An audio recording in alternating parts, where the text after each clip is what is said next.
This conference will now be recorded.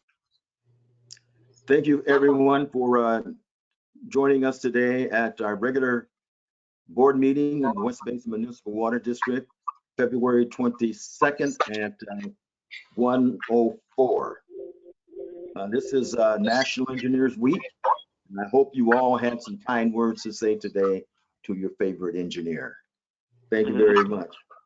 So right now, I'll call this meeting to order, and it has been determined that we have a quorum. So I'll call for the Pledge of Allegiance. Is there an engineer out there who would volunteer to lead us in the pledge? Hello. All those great things we said about engineers the other week, and we can't get one to give the pledge? I'll do that duty for you, Mr. President. Go ahead. Thank you very much there, Wendell. Thank you. Thank you. If everyone could place their right hand over their heart. Pull this down. I pledge allegiance to the flag of the United States of America and to the republic which stands one nation under God, indivisible, and liberty and justice for all. Thank you. All right. Thank you very much for that. Next item up, we have public comments. Mr. General Manager, any public comments? President Williams, no, I don't believe we have any public comments today. Oh, then we move to item number 5. Yeah. Hello, I have a public comment. Okay, I'm sorry, who's speaking? Hello? Who are you? Yeah. Okay, if I'm beginning. Good morning, Chairperson Williams and directors. My name is Ellen Mackey. I'm an ecologist and chair of the MWD ASME 1902 Women's Caucus. We thank you for this public session opportunity and will be sending a copy of our comments and attachments for your archives. We're introducing ourselves to this board and other interested guests who may be just hearing that the stories that MWD employees are disclosing. The LA Times has been invaluable in exposing the pattern of abusive behavior, but I know it's unsettling to those just hearing these emerging stories. So I am introducing the Women's Caucus, which became an official subcommittee of ASME Local 1902 on April 16, 2020. Our mission is to proactively address a culture of sexism, racism, misogyny, ageism, nepotism, favoritism, harassment, and sexual harassment that permeates much of Metropolitan from our offices to our field facilities. We are not interested in talking about change. We are the change. To assist you and bring you up to speed, I'm incorporating by reference all Women's Caucus board comments from July, October, November, December 2020, and February 2021, including comments by myself, Gina Chavez, Lee King, Miranda Groh, press releases from ASME 1902 and others, LA Times articles from 2/12/21 and 2/20/21, and Neri Martinez's LA City Council motion. For further background, in October 2020, the Women's Caucus, together with 3 board members and a number of outside supporters, strongly requested an independent outside investigation of the culture and abuse at MWD, not only the desert, but all facilities. This investigation would, 1, fall under the Ethics Office, which is accountable only to the MWD board. 2, conduct an examination of all policies and procedures to assess consistencies with practice. 3, insisted the report be submitted directly to the board without interference or sanitation by MWD executive management, HR, or legal.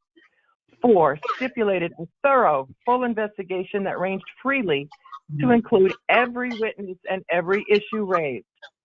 Since then, not only have 2 board members been removed under mysterious circumstances, it seems this investigation itself has been compromised. We are requesting this board send a message to the MWD board that you support the independent outside investigation that is uncompromised and without interference, and support the request for a state audit and SB 331. In addition, I invite you to listen to an interview with Claudia Shambaugh on KUCI Ask the Leader tomorrow at 9 a.m. You'll hear more about our experiences. Thank you. Thank you. Are there any other public comments? Not that I'm aware of, President Williams. All righty, thank you. Then we will move on to item 5. Yeah, item 5, the presentations. Okay, good afternoon, President Williams, members of the board, members of the public, staff.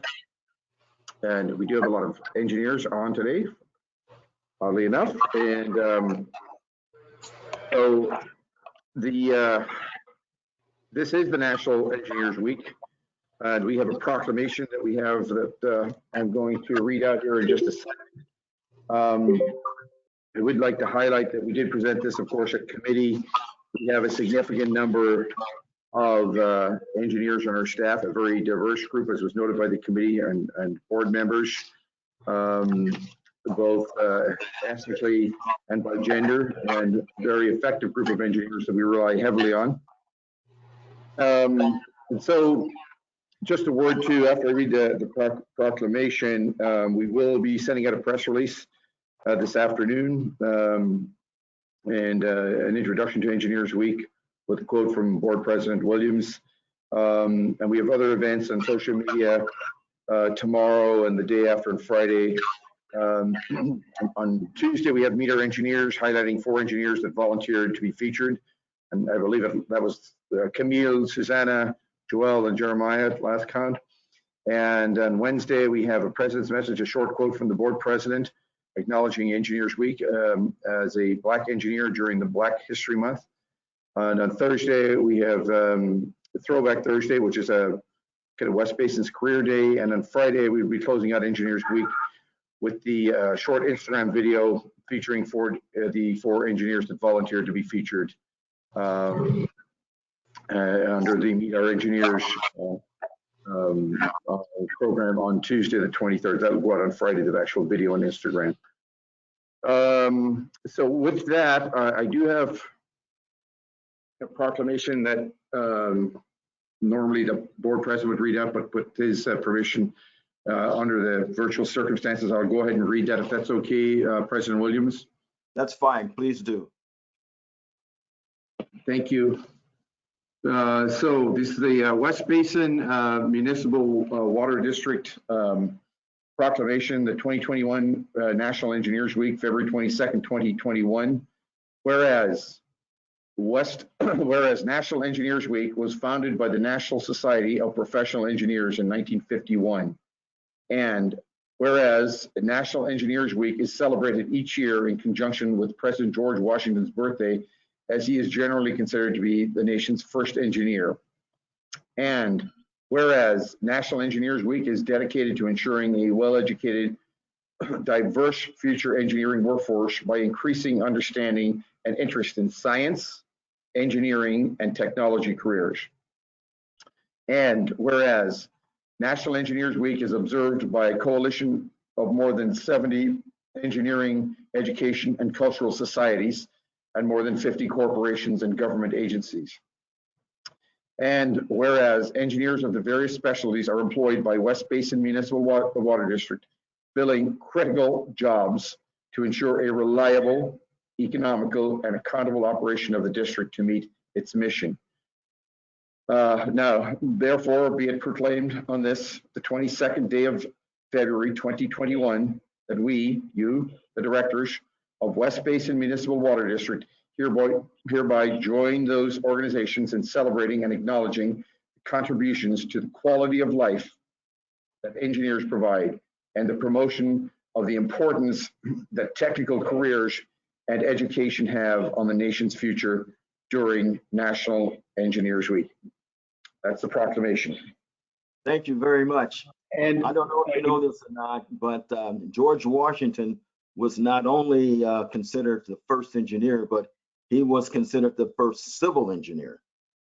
And I don't know if you folks know that the engineers play a major role in a lot of things.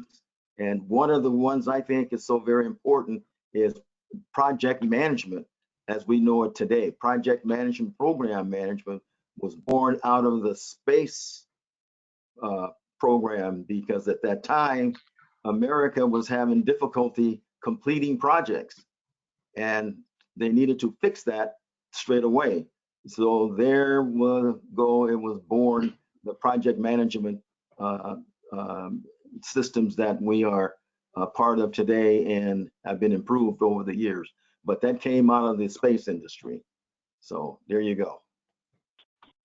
Any comments? Dr. Williams, Yes. who would run the railroad trains without the engineers? Hey, they would be run by bus drivers. Yeah. President Williams, if I may, we have many of our engineers here on the call. If you could activate your camera so we can see you. The two engineers that I have on camera right now are Director Williams and Director Alvarez, who are obviously PEs. Congratulations to them also. So, a few more coming in. It's a technical challenge for the engineers getting on the camera. Who's last? I'm just teasing. I think we have a fail over there. I think there we get an idea. Don't be shy. Is that it? My, what a good looking group. Yeah, well, thank you, and Thank you so congratulations to everybody. Thank you. Thank you. Great job. Really appreciate it here at West Basin. Thank you. Is that the end? And no comments from the engineers? Hello, how many civil engineers out there? See, I have that number, I believe. You said civil, not uncivil, right? Civil engineers. Let's Civil. see. Because they're all, yeah, I think they're all civil. Let's see here. Civil engineer, 1, 2, 3, 4, 5, 6, 7, plus the 2 directors. So 7 on staff. If I got my math is correct, and our 2 board members. How many mechanical engineers? Mechanical engineer, we have Jason Kung. Let's see, there's 1 mechanical. There's Jason. Hi, Jason. I think we just have the 1 mechanical. Well, Jason, I so that's all you need. I started out as a mechanical engineer, but I soon changed my major when I ran into something called thermodynamics. Remember that course? All righty. Thank you. Thank you. Thank you so much. Mr. Chair, can you hear? Director Gray. Just one comment. I wanted to congratulate all the engineers, civil, mechanical, aeronautic, whatever, all of you.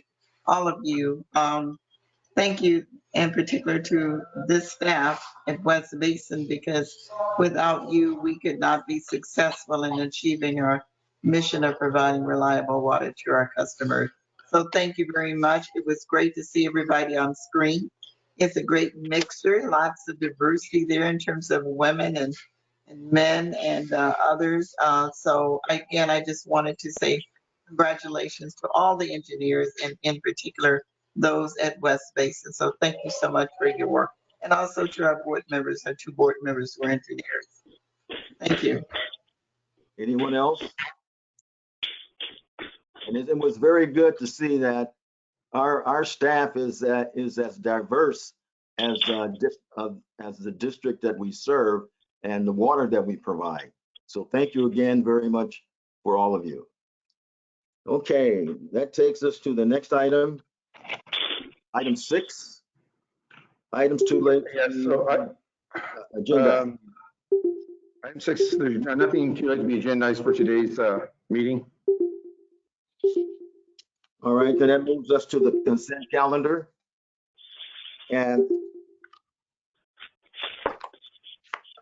Mr. Chairman, this is Don Deere. I'll move the consent calendar. okay, it has been moved to, do I get a second? I second. It's been moved and seconded that we approve the consent calendar. With that, we'll call the roll. Roll call, yeah. Do I do that, or does the board secretary do that? If that's your pleasure, but you can go ahead and ask each one of your colleagues on the board, President Williams. All right, then, Director Houston, Yes. Director Alvarez, Yes, but I'll abstain on the January 14th meeting. I was absent from that meeting. okay, please note that. Then that takes us to Director Gray Yes. and Director Deere Yes.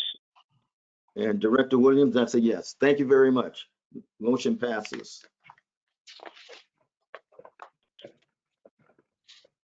Next item would be action calendar 8. First item is 8A. Mr. Yes, Joe Manager, staff report. Yep. Thank you again, President Williams.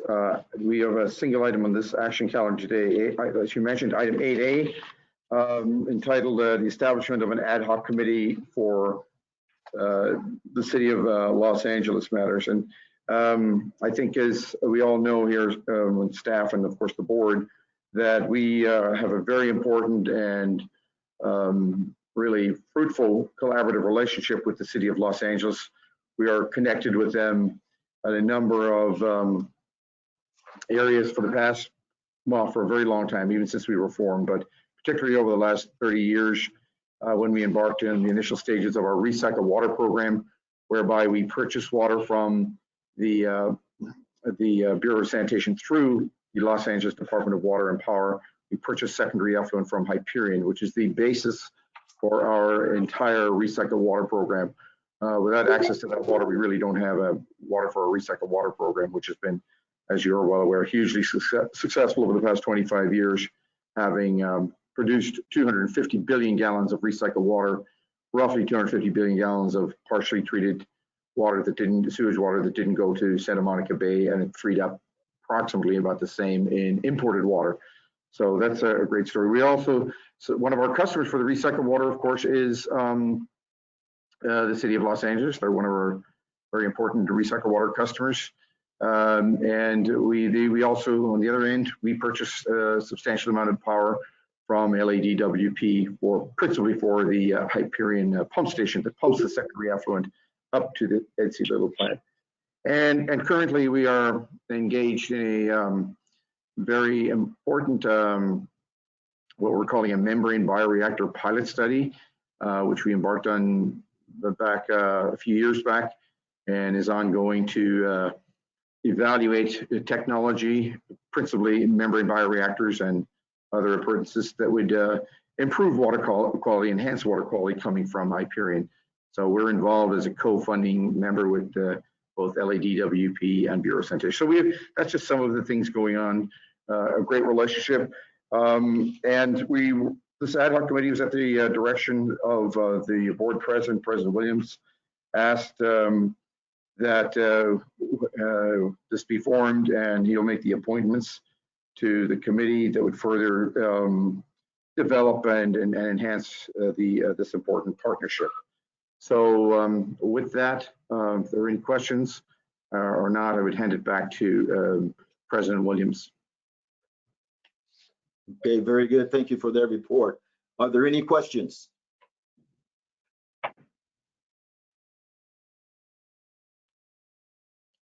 No questions? Well, very good. Well, I would appreciate it if the board would support this first ad hoc committee relative to West Basin's recycled program. And with this, we'll be giving particular attention to our recycled distribution efforts with LA. You know, we have a world-class program here, and we want to make sure that we do not ruin it. So we want to keep going. And the ad hoc committee will be a subcommittee of our engineering and operations committee.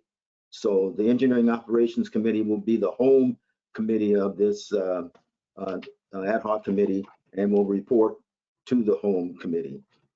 The directors will be appointed to this ad hoc committee are based on the appointments are based on the ability of the committee members, particularly their ability to influence others with their expertise, their skills, integrity, and trust. So for the first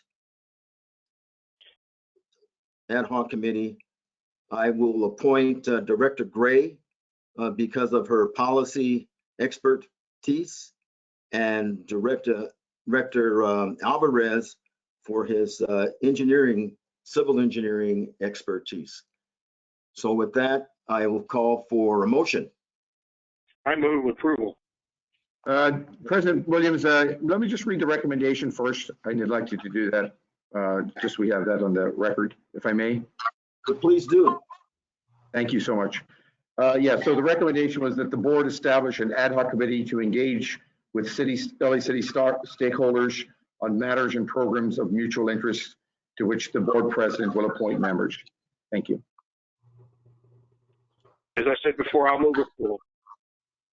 Okay, so we have a motion to approve. Is there a second? I'll second the motion. It has been seconded by Director Gray. Any further questions? Mr. Chair, President Williams, Director Houston. just one question. How long does the ad hoc committee last for? Well, they have no, go ahead. This is District Counsel President Williams. Director Houston, they have no specific time frame, but the distinction is they are not, an ad hoc committee is not a standing committee that has a regular meeting and a regular jurisdiction. It's designed to afford the agency and the committee some flexibility to respond. And as a general rule, ad hoc committees are not standing committees, and thus they're not required notice Brown Act meetings like your regular committees do. So in general, for as long as they're needed, I guess is the answer. But if they do if it does change into a situation when it's meeting regularly on this continuing subject matter, I think then we'll need to consider whether this would be a standing committee. But I think for initial purposes, the ad hoc committee makes the most sense. Okay, great. Thank you. Thank you. Any other questions?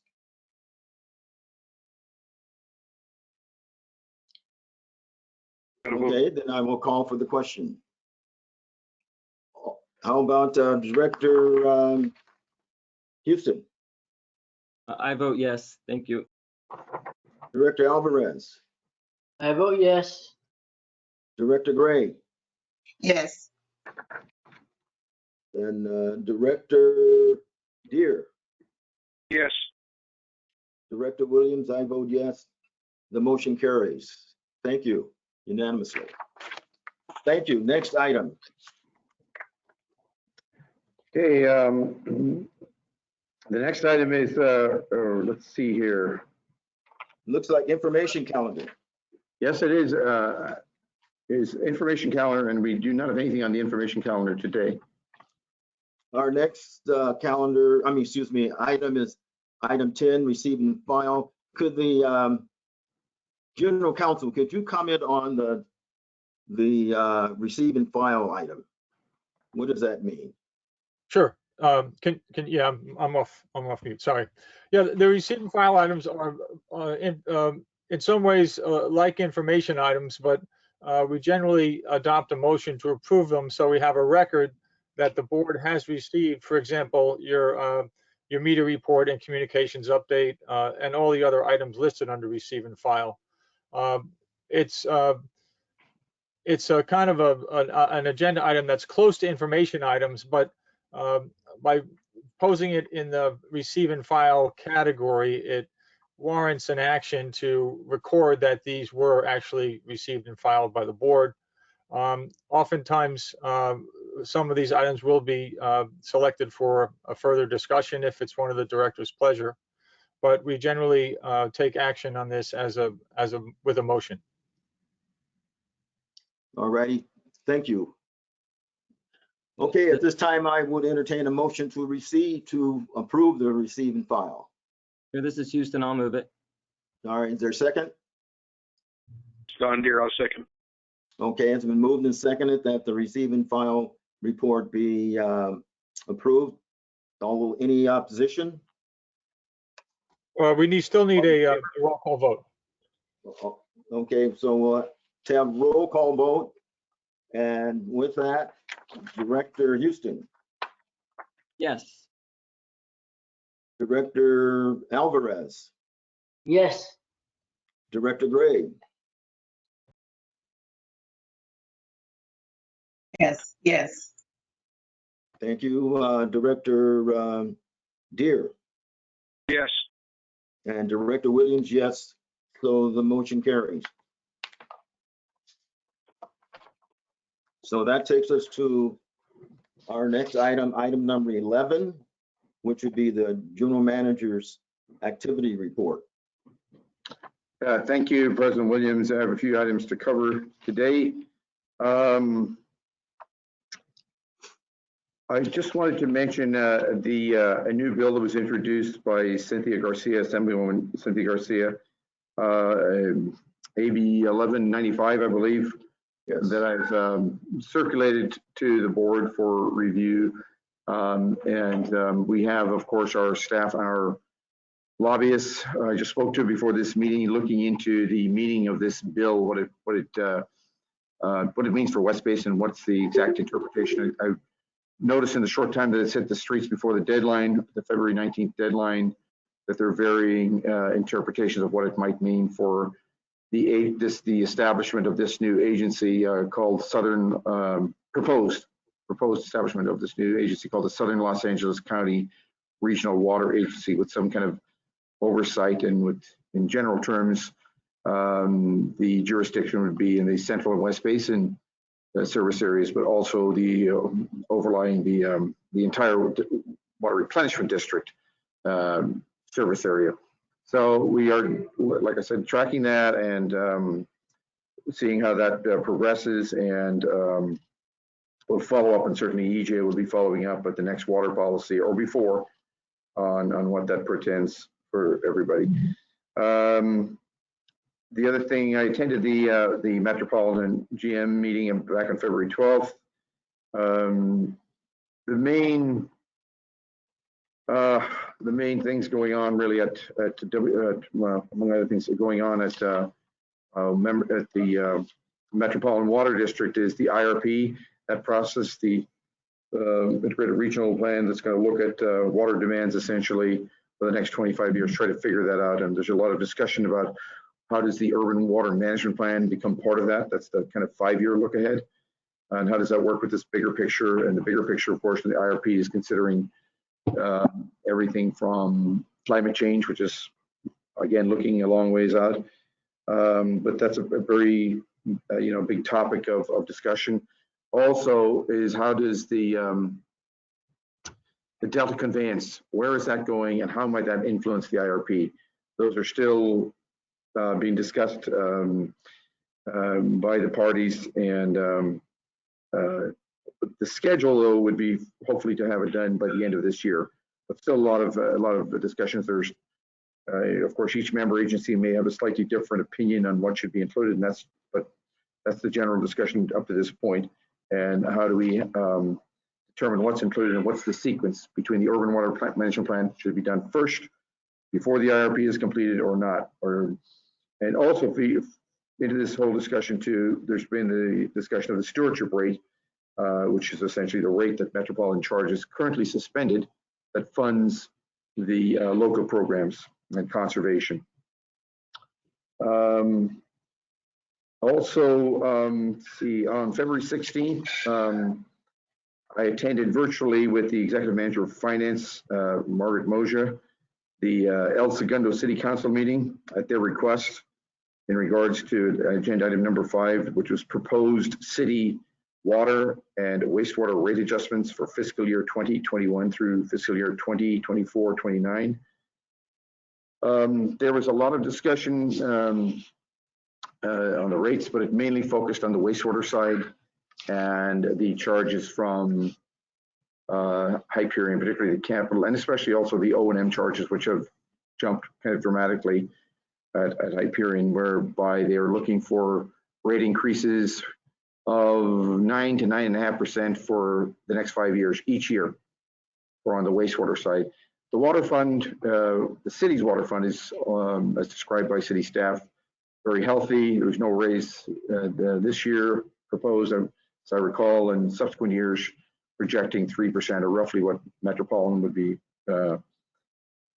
proposing or expected to propose in upcoming years. So they had a very robust discussion with the City Council.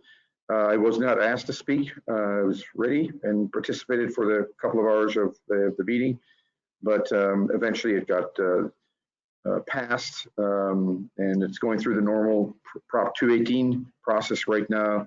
It'll be back for, I think, a final reading sometime. It passed 5-0.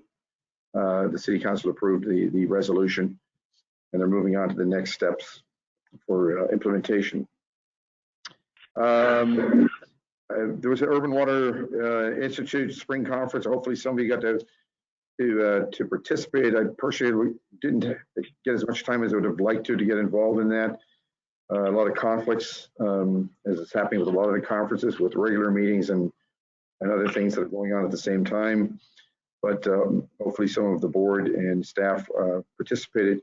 I did participate in a community advisory group. It's called a CAG, that was set up by LA Sanitation and Environment. And it was essentially sort of an overview of Operation Next, or the zero discharge from Hyperion, what that's going to look like at a very, very high level. This is mainly technical presentation for a couple of hours. Barkev joined me on that particular meeting. One of the kind of things takeaways that I got from it was the cost of their proposed project to recycle all the available water out of Hyperion that's not currently being recycled through West Basin, with the exception of the brine. Well, that really wasn't discussed either, but the overall cost number that we heard for building a pipeline from, well, first of all, to make the upgrades at Hyperion by 2035 was $3 billion. That was the estimate given. That's $3 billion for all of the various upgrades to get the water quality up to the standard that would essentially meet drinking water standards for water being sent to back up to Sylmar to their filtration plant, which is at the terminus point for the LA water aqueduct. And then for the cost for LADWP, who's responsible for the non-Hyperion infrastructure, which is running large diameter pipe, maybe about 17 miles at least. It's all very conceptual right now, but depending on which way, but that would be, I think, to get it back to Sylmar, close to 10 lift stations. The cost estimate, I think, thrown out, and that was somewhere between $8.5 and $10 billion. So yeah, they're going to have these advisory groups, and they did have some the environmental community, some regulators there as observers, and I'll keep you posted. If I don't know what the schedule is, obviously it's a long time between now and 2035, but this is to get input on the front end. If there are board members that are interested in participating, I don't think we saw any electeds on there, but as an informational, I think it may be worthwhile looking into in the future. I don't know. I certainly, if you're interested, I will send out the PowerPoint that accompanied the presentation. Get a lot of good information, I think, in there. So maybe Julie, if we can send that around to the board, please. let's see here. Okay, and on for the Santa Monica, February 18th, just note the Director Gloria Gray was reelected as part of the 5-person slate to continue as vice chair of the Santa Monica Bay Restoration Commission. Congratulations, Gloria, representing us over there. And then we had Southern California Water Coalition meeting February 19th. I didn't spend a whole lot of time on that. I believe Director Houston attended that. That was the same day as the Met Managers meeting. Another item I just wanted to mention here too is that President Williams has asked me to look into their board retreat. And of course, we've always been thinking about the board retreat for now well over a year, but with COVID, we haven't really been able to do it in person, obviously. So I will be looking into it virtually and soon. So we'll be reaching out to you. I'll be working on an agenda and see if we can get some dates here in the next month, hopefully, or not beyond too much beyond that, and figure out the logistics on that. Black History Month, we're doing a bunch of recognition on that on social media throughout the month, and we'll continue that for the duration of February. See here, I believe we got an award, yeah, for from the California Society of Municipal Finance Officers, the CSMFO, awarded West Basin the Operating Budget Excellence Award for its fiscal year 2021 budget. And let me see, one other thing we had, as you know, we have our fleet of trucks at owned by West Basin consists of one. So we have one truck here at the Donald L. Deere building, and we had a break in through our fence. Somebody got in last week. I think it was the holiday, and they were able to get in there and steal the catalytic converter from the truck, which is the only vehicle out there. Of course, we did have surveillance. Kind of picked that up. That's been handed over to the police. The police have done a police report.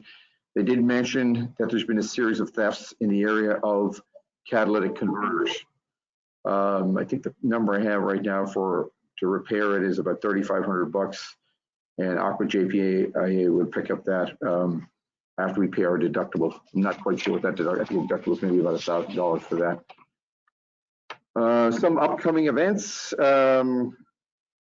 We have the Caucus here on next week, March 3rd. At 12:30 p.m. virtually. We have Aqua DC 2021. That kicks off with virtual congressional speeches on February 24th and a series of throughout March issue kind of, let's see, I describe them as issue focused webinars, March 17th, March 24th, and March 31st. I think we have Director Houston, Director Gray currently attending, and myself, I'll catch as much of it as I possibly can. Also, we have an Aqua winter event, virtual conference on February 24th, 25th, which is this week. Director Houston's attending that one. Then we have the Aqua Legislative Symposium, which is a virtual conference on March 11th. Attending Director Gray, Director Houston. Registration is now open. So if you're still interested in attending any of these that haven't closed yet or are still available, please let myself or Julie know. And then we have the 36th Annual Water Reuse Symposium, virtual conference on March 15th through the 25th. So that was the annual symposium that used to be held in the fall in September. So in this year, it's flipped with the state one, and the annual symposium will be held in March, and the annual Water Reuse California conference will be held in September. And so registration is now open for that. The COG, the last item I have on here, the COG, the South Bay City Council's COG is annual General Assembly is coming up on a virtual event on March 18th. So that's still open. I think we have Director Houston signed up for that. If anybody's still interested, let Julie know or myself know. And those are some of the highlights on my report. President Williams. Any questions? Yeah, Mr. Chair, this is Director Houston. I have a few questions and comments real quick. Go ahead. Okay, so one is I just want to mention that, yes, there was a meeting at the El Segundo City Council on February 16th, and they were discussing the water rates, both the drinking water rates that come through West Basin and also the wastewater treatment rates through LA Sanitation or DWP, LA Sanitation. And I'm a resident of El Segundo, and of course, people are very upset about all the increases. The onus was on the city of Los Angeles because the Hyperion rates have gone up quite immensely in our community. So I can tell there's been a lot of dialogue in this town about this issue. And of course, we as an agency and as directors understand costs go up, and sometimes we just have to move that along to our ratepayers. But I do want to just let my board members know that our community was they're very stressed over the issue. And it did move forward by the council, but very reluctantly, not that they had a choice. And I will say that there was an article in the El Segundo Herald about it, so if staff would make sure that they look for that so we can put it in our clips, because they did cover that meeting. And then the second thing, Patrick, you mentioned that advisory committee. Yes, I'd like to get that PowerPoint. I think it'd be good for the board to hear the notes because you were there and read off some information, but I'd like to see what those numbers were that they were proposing on the future of the Hyperion plant, something so I can, actually look at it. And then the last thing is regarding the Garcia bill, and it's Christina Garcia. This bill, I guess, just came out late last week. I would ask, staff, I know you're starting to work on it, but, how soon will you have some information to us about it? In the next, handful of weeks. What do you think the time frame on that is, Pat? Yeah, good question. And if I said Christina Garcia is the assembly lady's name. Like I mentioned, the initial flurry of comments that I've seen, including some comments that were sent out there by Vera DeWitt from WRD, but from others, and I sent over an article this morning, has been trying to, ascertain exactly what is meant by this, what's the intent of this bill. On reading it, and I've read it very closely, it's not entirely clear, but it does use terms in there. I'm just not going to go through this whole thing, but basically, and I'll get to your question just one second.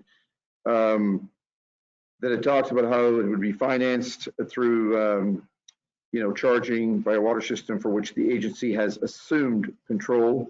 That new agency, that's how it would be formed. And it talks about interagency collaboration, and it would be a 5-member board of elected officials appointed by, the governor and board of supervisors, one each, Gateway Cities Council of Governments, South Bay Cities Council of Governments, the San Gabriel Valley Council of Governments. And if it's approved, it would move forward. That's kind of, and it would have certain aspects, of course, would have to be reviewed, of course, by LAFCO. And I guess it was the sentence in the actual bill itself that most people are focusing on is the agency's jurisdiction shall encompass all communities overlaying the Central Basin and West Basin aquifers with a jurisdictional territory coextensive to the jurisdiction territory of Water Replenishment District of Southern California. The agency shall serve the region as the leader in interagency collaboration on water resource issues. So I was speaking to our lobbyists over the weekend and this morning, and to EJ, and I think there's been some conversations and discussion of it in Sacramento. We next go to a committee here, I think, in a few weeks, but I would think, I did mention water policy and ledge, but I think we'll probably come back to the board, Director Houston, as soon as we have anything meaningful on, there's a lot of rumor and a lot of interpretation of what it might mean or what it might not mean. But we're trying to track all that down and get it back to the board as soon as possible. I can give probably on this particular one, I can give a weekly update to the board, or as needed as we get new information. I am expecting something maybe today from our lobbies who have some meetings this afternoon and are trying to dig into it. So hopefully that answers your question. There's a lot of questions out there about it. It's not a clear cut as written exactly what the intention is. And rumors go from it's a complete takeover of WRD. That's the intent, to step towards that in Central and West Basin, to it really is just focusing on small water systems that are in trouble financially or with water quality issues, and this body would address those. It didn't have much to do with West Basin in particular. So we'll have to run all that to ground. Sorry for the long-winded answer, but we're working on that. Okay, so I just was trying to figure out when we would get more information. I guess maybe it'll be at the Water Resources and Policy Committee or sooner. And the one thing, and I know there's been a lot of rumors, I understand, I think I saw another bill by Lena Gonzalez that was also sent to me, so maybe that's one we're tracking as well. But in your outreach, what I would highly recommend at this point is also to find out what is WRD doing on this, because they're probably looking like we are, as well as what is Central Basin doing. I would like that information brought back to the board when we have any future discussions. So thank you, Pat. Thank you. And then Central Basin has reached out to me, and I'll be talking to Mr. Rojas tomorrow and following up with WRD. Of course, that's all part of the investigation. We'll report back on that. Thank you. Any more questions? Yeah, it would be interesting to know what was the genesis of this issue. I think I know, but I mean, it has been going on for over 20 years, and it looks like the activities of Central Basin and WRD over the past couple of almost say months, but years have not helped us much, or has spurred us along, I should say. Okay, is that it, Mr. General Manager?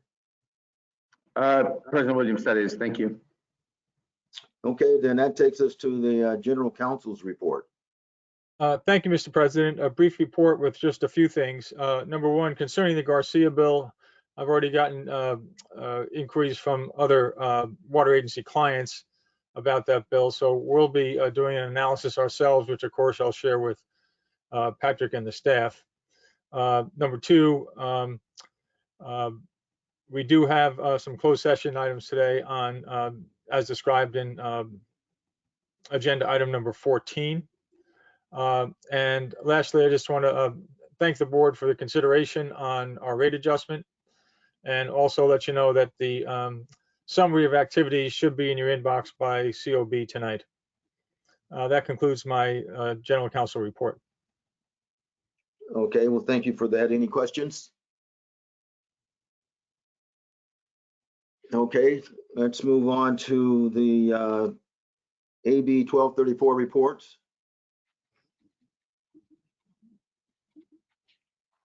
Mr. Chair, this is Director Gray. Yes.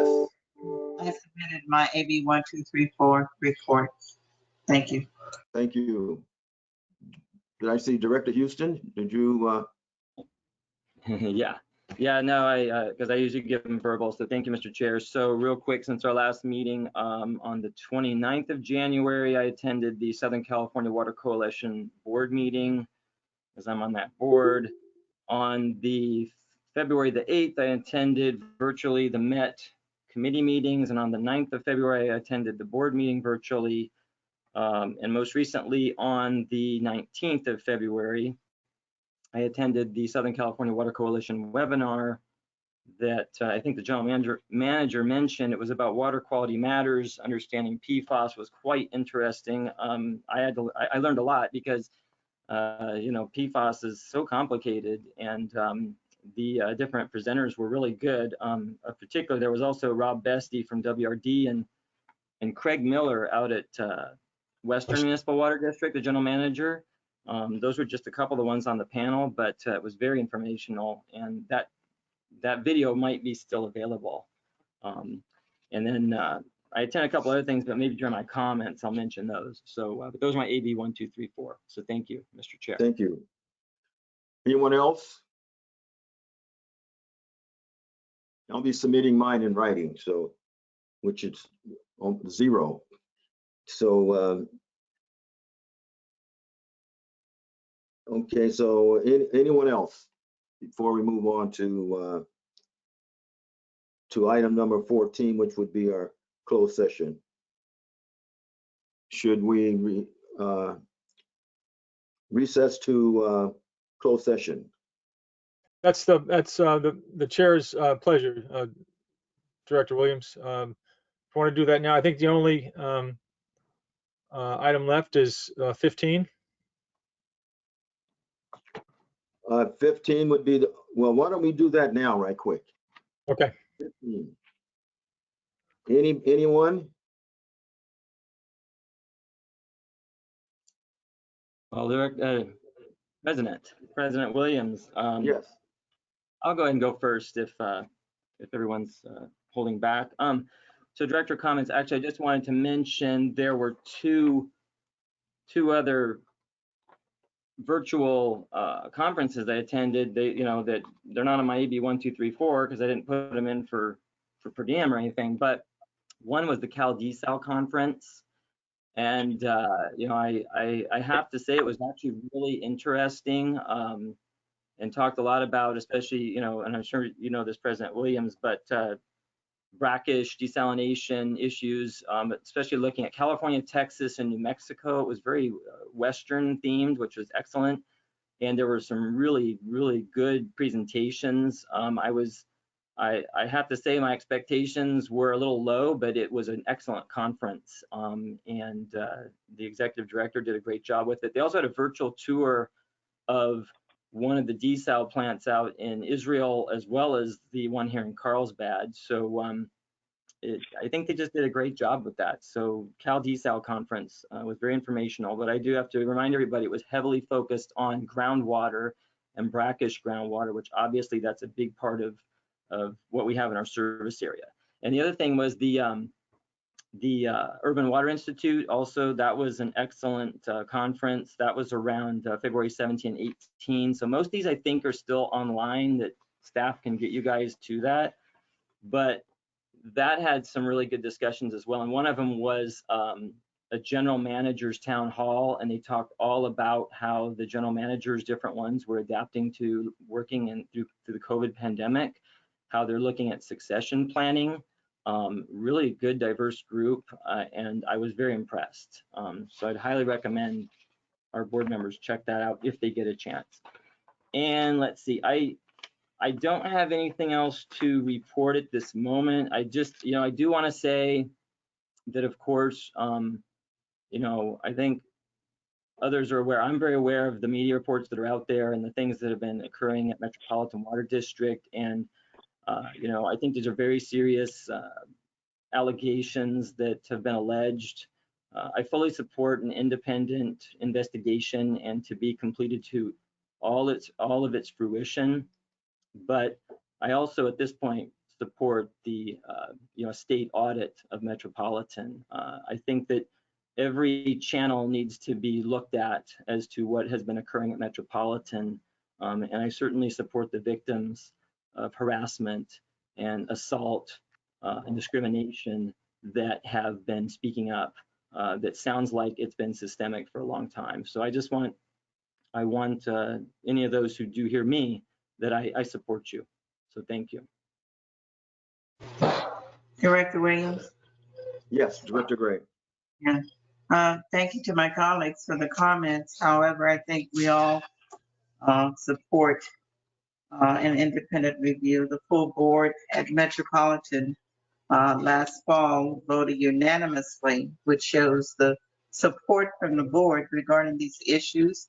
We take them seriously. We're doing the right thing by having an independent review of our policies, practices, and programs, and certainly the allegations that have been brought forward to the board. And so we're asking everyone to wait until that is completed, and the board will take whatever necessary action. So just in terms of being a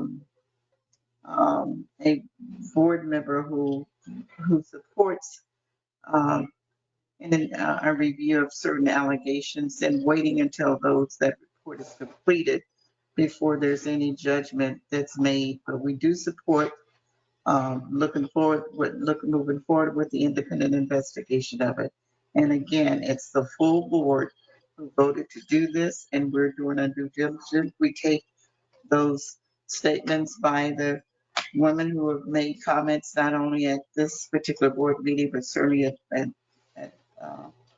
Metropolitan Board meeting. We take them seriously, and we certainly know that it's important to look into these completely, and that is exactly what we're doing. So thank you.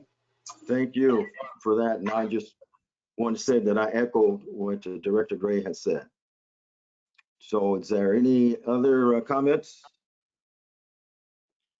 Well, Director Gray, you were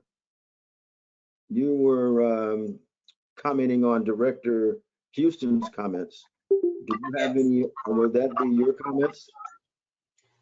Yes, those are my comments. Are we on director's comments? Is that what we're doing? Yes. Okay.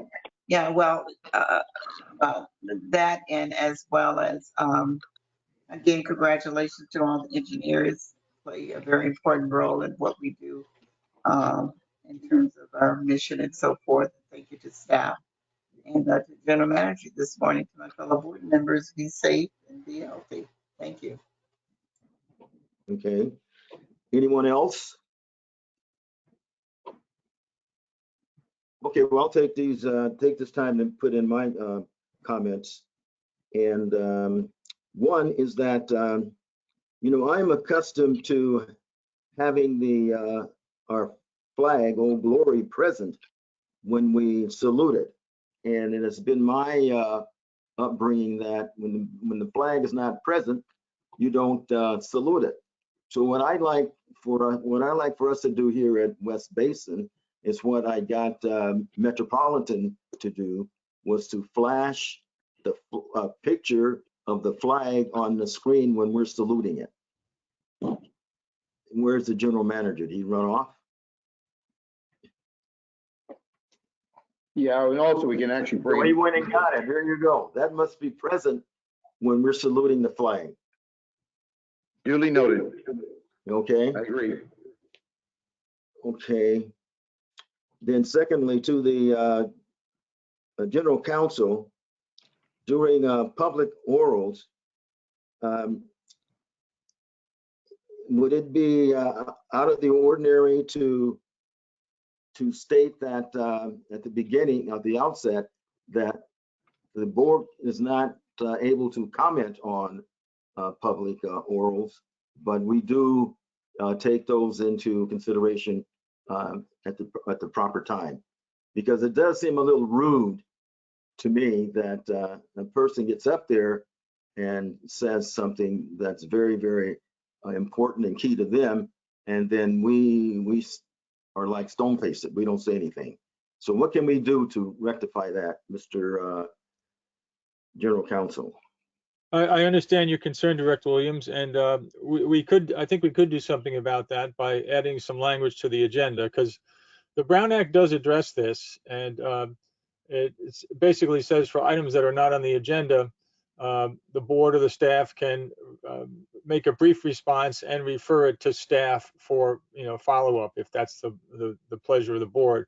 So I could add language to the effect that under public comment, let me scroll up, public comments number 3, we could add some language under that, and I could kind of lift some language from the Brown Act and state, that the Brown Act prevents a thorough discussion of these items that are not agenda items, but the board is allowed to briefly comment or send it to staff for further follow-up. I could work with the admin committee on that to come up with some language for the agendas moving forward. I'd like to see that. Got it. Okay, that takes us now to Mr. Chair, can I ask a clarifying question quick on that? Sure. Because no, I think that's a good question. I've seen it done different ways at city councils as well. And I know even at our meetings in the past, a lot of times we have opined on folks who have spoken at our dais, in the boardroom. So, I think it would be good for us to understand that clarification and also the public, because yes, there's times when we may or may not comment or for various reasons, but I don't think we're precluded. So I think that'd be great, legal counsel Steve, if you could provide that to us. Got it. And hopefully sooner than later, And the other thing too, and I think I'm personally confused too, is how people are able to make public comment at our meetings, because I don't know if they're forced to sign up ahead of time because we're virtual, or if once they're on the call, like with today, they can chime in, because I'm a director and I don't understand 100% how we're doing this right now for people to notify staff that they want to speak. And we've seen this happen a few times even over the last year that we've had people, they had to interrupt because they weren't clear. So maybe staff can clarify that, but I don't think anything prevents them that once they're on the call that they can announce themselves or say something, get our attention that they want to speak. But maybe can someone please clarify that for all of us? Yeah, I'll take the first part of that, or maybe the last thing you spoke of, Director Houston. Obviously, in a non-virtual setup, people come here and they fill out a public comment card ahead of the meeting, and we present that to the board, or the board secretary presents that to the board president. In virtual times, we have a form online on our website that should be filled out prior to requesting to speak at public comment prior to the meeting. For today, I don't believe we had that. I checked with staff; they couldn't find any kind of solicitation for a public comment request online. But that's how it's supposed to work. And as far as people just showing up and regardless without having requested ahead of time, Steve, I don't think there's any way. I mean, people can speak under public comment if they're at the meeting and asked to. Or am I correct on that? If they are present at this meeting, I think we had an example this morning, this afternoon, someone wanted to speak and spoke up and they were recognized. But we're all dealing with different platforms here. I know on Zoom, there's like a hand raise feature where the meeting monitor will know that someone's raising their hand to speak. I don't know, Julie or Patrick can explain with GoToMeeting if that works, but this meeting is open to everybody, and it's really these laws that we have are a result of a governor's executive order to kind of lessen some of the requirements for the Brown Act when you have a telephonic attendee at a meeting. That's why we have to do everything by a roll call vote for these meetings, because if you're doing a telephonic meeting, you have to have a roll call vote. However, the Brown Act before the executive order stated that if you were going to have a telephonic meeting, everybody, all the directors, all the electeds had to be within the jurisdiction of the agency. Because of the pandemic, that's been relaxed, but we still have to have a roll call vote, and of course we have to provide for public comment. And everybody's trying to, still we're almost in a year, and everybody's still trying to find their unmute button sometimes. So we should just be very cautious, I guess. My counsel would be moving forward, Director Williams, that when you call for public comment, you give a pause, maybe wait, a little longer than usual in case someone wants to get online and, make a comment. Yeah, and Steve, I would just add to that, GoToMeeting has a chat room, and usually people would ask, not just on this type of meeting, but that's how they communicate. And they put if the camera is not on, they put the camera on. That's the GoToMeeting way of doing it. Didn't happen today though, but I like your suggestion about public comment is when we get to that item, we wait a short while to make sure anybody who is desiring to do it, who has not communicated to us electronically, but they have time to announce themselves and who they're with, and we can start the timer and do all the other things for public comment. That's fine.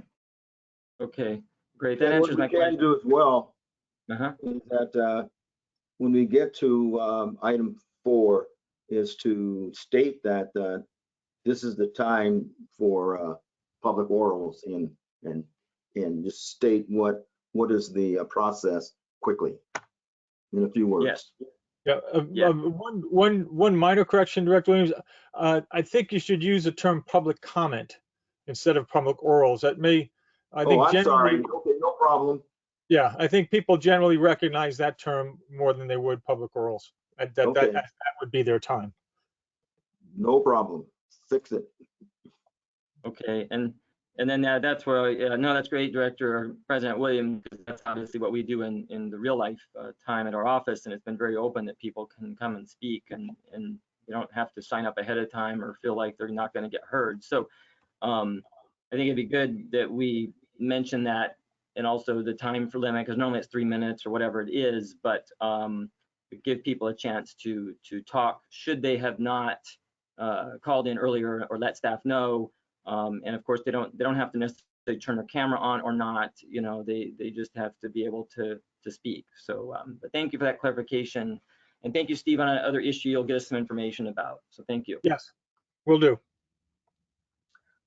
Okay. Anything else?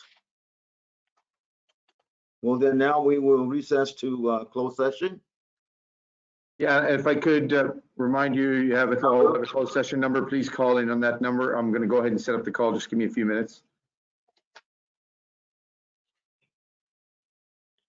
Patrick, that's from Julie.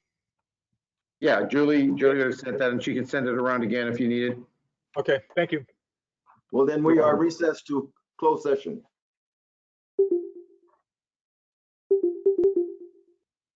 Carolyn.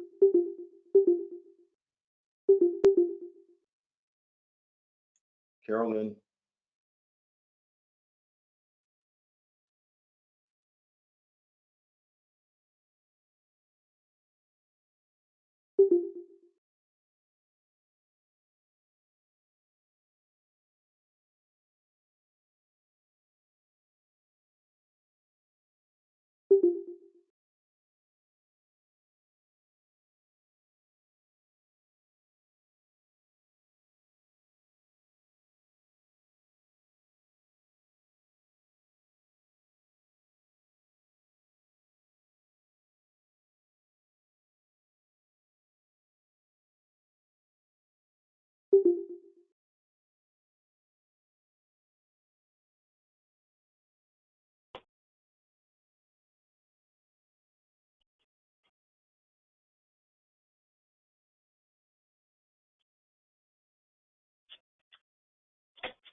So we're done, huh? Director Deere, they've recessed into closed session. Oh, I was in closed session, but it's turned off. I think they're, Patrick was setting it up now. You should be able to get onto the call now. Back to closed session or the regular one? The closed session. Hazel, can you call Director Deere with that don't number? call me. Okay, thank you.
He says that W.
And this is more comments. I don't need any response, but obviously I think one of the big issues is, looking at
It's time to reconvene the general meeting. Are we there? I need at least one more director. Yeah, I see two directors.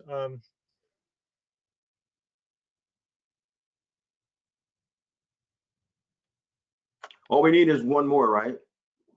No, Yeah, we then we'll have- actually have Director Gray and Director Alvarez and yourself, so there is a quorum. Oh, okay. Okay, so then I'll reconvene. Any objections? Director Alvarez. Just would like to thank everybody today. I think we just a had minute, a lot of I'm asking information you. and presented and very, I'm sorry? We don't have a quorum. Oh, I thought we did. We have. No, we don't. I don't see a quorum. There's not a quorum right now. Well, there is with Gloria. Gloria is there. I'm sorry. I don't see her. Yeah, she just joined. There's Dr. Houston as well.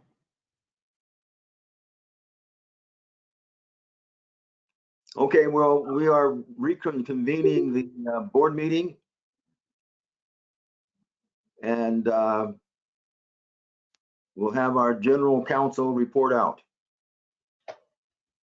Thank you, Mr. Chair. The board met pursuant to Government Code Section 54956.9 to discuss two items of existing litigation: San Diego County Water Authority versus Metropolitan and LA Waterkeeper versus West Basin. On both matters, a briefing was given to the board and instruction was given to staff. The board also met pursuant to Government Code Section 54956.9 to discuss one item of potential litigation. Instruction was given to staff, and that concludes my closed session report. Thank you very much. Since we dealt with director's comments before going into closed session, any further comments? Seeing none, this meeting is adjourned.